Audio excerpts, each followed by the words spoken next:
നമസ്കാരം, ഭാരത് ലൈവിലേക്ക് സ്വാഗതം. കഴിഞ്ഞ 2 ദിവസമായി കേരളത്തിലെ പൊതുസമൂഹം ചർച്ച ചെയ്യുന്ന ഒരു വാർത്ത, പ്രധാനപ്പെട്ട വാർത്ത, ബ്രേക്കിംഗ് ന്യൂസ് എന്ന് പറഞ്ഞു വന്നത്, ഹണി എം ജോർജ് എന്ന് പറയുന്ന ദിലീപിന്റെ കേസ് നോക്കിയിട്ടുള്ള ജഡ്ജി, ദിലീപിന്റെ കേസ് വിധി പറഞ്ഞ ജഡ്ജി, ആ ജഡ്ജിയെ സമൂഹ മാധ്യമങ്ങളിൽ അപകീർത്തിപ്പെടുത്താനും ഒക്കെയുള്ള ശ്രമങ്ങൾ നേരത്തെ മുതലുണ്ടായിരുന്നു. ആ ജഡ്ജിക്ക് ഇപ്പോൾ ഹൈക്കോടതി കൊളീജിയം ശുപാർശ ചെയ്തിരിക്കുന്നു, ഹൈക്കോടതി ജഡ്ജിയാക്കണമെന്ന്. എന്നാൽ ഹൈക്കോടതി ജഡ്ജി ആക്കരുത് എന്ന ആവശ്യം ഉന്നയിച്ചുകൊണ്ട് ഈ കേസിലകപ്പെട്ട ഇര പോയിട്ടുണ്ട് എന്നാണ് നമുക്കിപ്പോൾ മനസ്സിലാക്കാൻ സാധിക്കുന്നത്. ഇര രാഷ്ട്രപതിക്കും അതുപോലെ തന്നെ സുപ്രീം കോടതിയിലും ഒക്കെ അത്തരത്തിലുള്ള പരാതികൾ നൽകിക്കഴിഞ്ഞു, നിവേദനം നൽകിക്കഴിഞ്ഞു എന്ന് മനസ്സിലാക്കാൻ സാധിക്കുന്നു. ആദ്യം ഈ വനിതാ ജഡ്ജി തന്നെ തൻ്റെ കേസ് കേൾക്കണമെന്ന് ആവശ്യപ്പെട്ടത് ഈ ഇര തന്നെയായിരുന്നു. ഇരയാണ് വനിതാ ജഡ്ജിക്ക് വേണ്ടി വാദിച്ചത്, വനിതാ ജഡ്ജി വേണം എന്ന ആവശ്യം ഉന്നയിച്ചത്. അങ്ങനെ വനിതാ ജഡ്ജിയെ കൊടുക്കുന്നു. കുറച്ച് ദിവസം കഴിഞ്ഞപ്പോൾ വീണ്ടും വനിതാ ജഡ്ജിയെ മാറ്റണമെന്ന ആവശ്യം ഉന്നയിച്ചുകൊണ്ട് ഇര വീണ്ടും കോടതിയിലേക്ക് പോകുന്നു. അങ്ങനെ നിരവധി തവണ ഈ ജഡ്ജിക്കെതിരെ ആരോപണം ഉന്നയിച്ചുകൊണ്ട് മുന്നോട്ട് പോവുകയായിരുന്നു.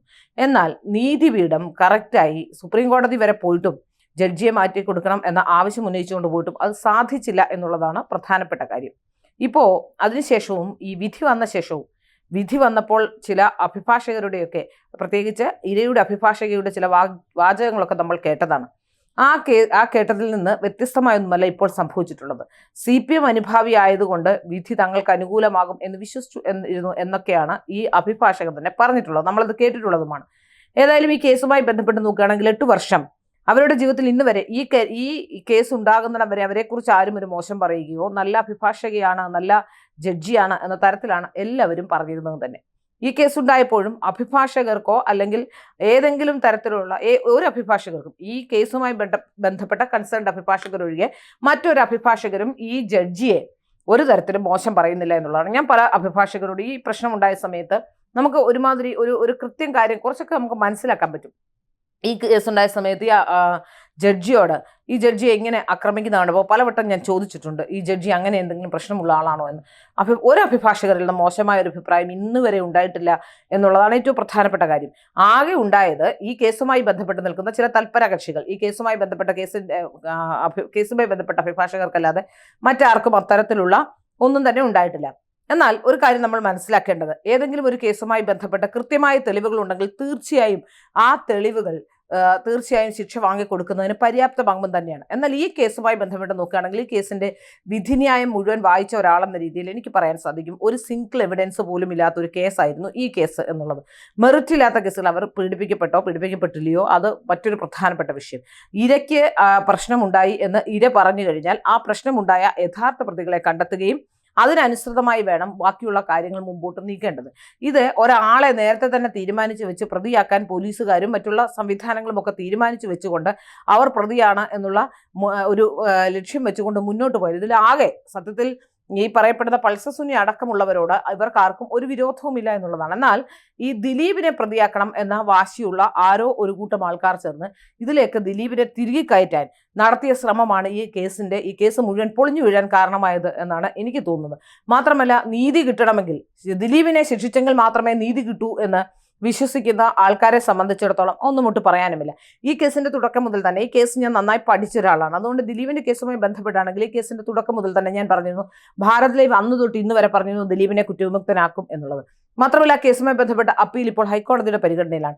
ആ കേസിന്റെ അപ്പീലൊക്കെ കിടക്കുമ്പോഴാണ് അത് എല്ലാവർക്കും, ആ കേസിനെ കുറിച്ച് അവിടുത്തെ അഭിഭാഷകർക്കും എല്ലാം ഏകദേശം അറിയാം. കേരളീയ പൊതുസമൂഹം വളരെ ഗൗരവമായി ചർച്ച ചെയ്ത ഒരു വിധി തന്നെയാണിത്. വേറെ ഒരു അതിജീവിതയ്ക്കും കിട്ടാത്ത ഒരുപാട് പ്രിവിലേജുകൾ ഈ അതിജീവിതയ്ക്ക് കിട്ടിയിട്ടുണ്ട്. പക്ഷെ അപ്പോഴും വീണ്ടും ആ അഭിഭാഷകയെ അല്ലെങ്കിൽ ആ ജഡ്ജിയെ അവരുടെ കരിയർ ഇല്ലാതാക്കാൻ നടന്ന ശ്രമത്തെ ഒരു തരത്തിലും അംഗീകരിക്കാൻ കഴിയില്ല. പലപ്പോഴും അതേതായാലും കോടതി അതിനുള്ള കൃത്യമായ ഉചിതമായ തീരുമാനത്തിലേക്ക് പോകും എന്നാണ് എനിക്ക് മനസ്സിലാക്കാൻ സാധിക്കുന്നത്.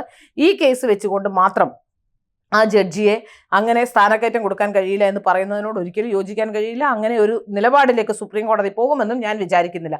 കാരണം അഭിഭാഷകർക്കും ജുഡീഷ്യൽ ഓഫീസർമാർക്കും ഇടയിൽ നല്ല പേരുള്ള ഒരാളാണ് ഈ ഹണി എം ജോർജ് എന്ന് പറയുന്ന ഈ അഭിഭാഷക എന്ന കാര്യത്തിലും, ഹണി എം വർഗീസ് എന്ന ഈ അഭിഭാഷക എന്ന കാര്യത്തിൽ ഒരു സംശയം വേണ്ട. ഒരു ഘട്ടത്തിൽ അവരുടെ ഭർത്താവിനെയും അവരുടെ കുട്ടിയെയും പോലും വലിച്ചെടുക്കാൻ നടത്തിയ ശ്രമങ്ങൾ നമ്മൾ കണ്ടതാണ്.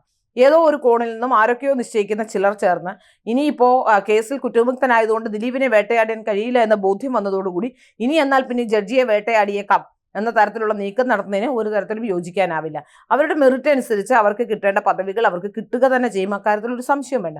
ഏതായാലും ഇങ്ങനെ ഏതെങ്കിലും ഒരു കേസുമായി ബന്ധപ്പെട്ട ഇത്രയധികം സെൻസേഷൻ ഉണ്ടായ ഒരു കേസ് ഉണ്ടോ എന്ന് വെച്ചാൽ ഇന്ത്യ ചരിത്രത്തിൽ പോലും ഇത്രയധികം സെൻസേഷനും കേസിന്മേൽ കേസുമായ ഒരു കേസ് ഉണ്ടായിട്ടില്ല എന്നുള്ളതാണ് സത്യം.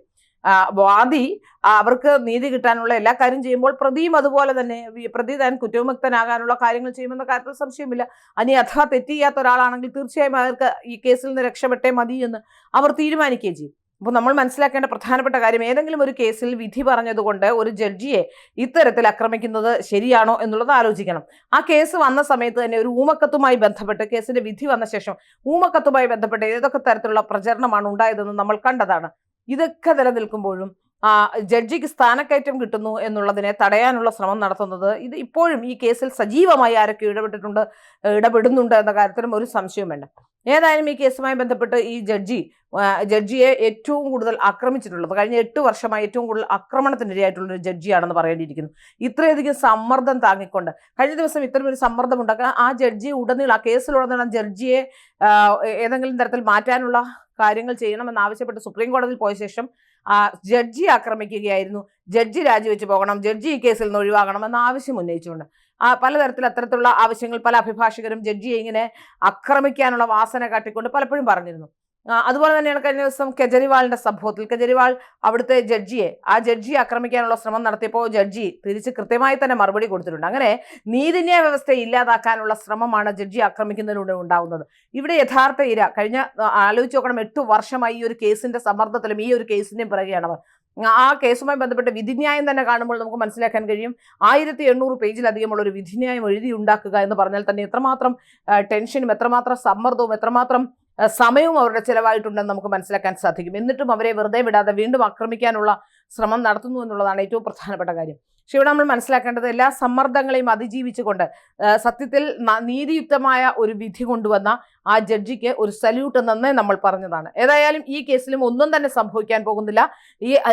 ദിലീപിന്റെ കേസിൽ തുടക്കം മുതൽ ദിലീപിനെ ശിക്ഷിക്കാൻ തക്ക വകുപ്പുകളൊന്നുമില്ല എന്നും ദിലീപിനെ ഒരു തരത്തിലും ശിക്ഷിക്കാൻ കഴിയില്ല എന്നും രണ്ടാമത് ബാലേന്ദ്രകുമാറിന്റെ കേസ് വന്നപ്പോഴും ആ കേസിലും ഒന്നും ചെയ്യാൻ കഴിയില്ല എന്ന് ആദ്യം മുതൽ പറഞ്ഞിരുന്ന ഒരാളാണ് ഞാൻ. ഇപ്പോഴും ഞാൻ പറയുന്നു, ഈ കേസിലും മറിച്ചൊന്നും സംഭവിക്കില്ല. ജഡ്ജിക്ക് സ്ഥാനക്കയറ്റം കിട്ടുക തന്നെ ചെയ്യുമെന്ന കാര്യത്തിൽ സംശയമൊന്നും വേണ്ട.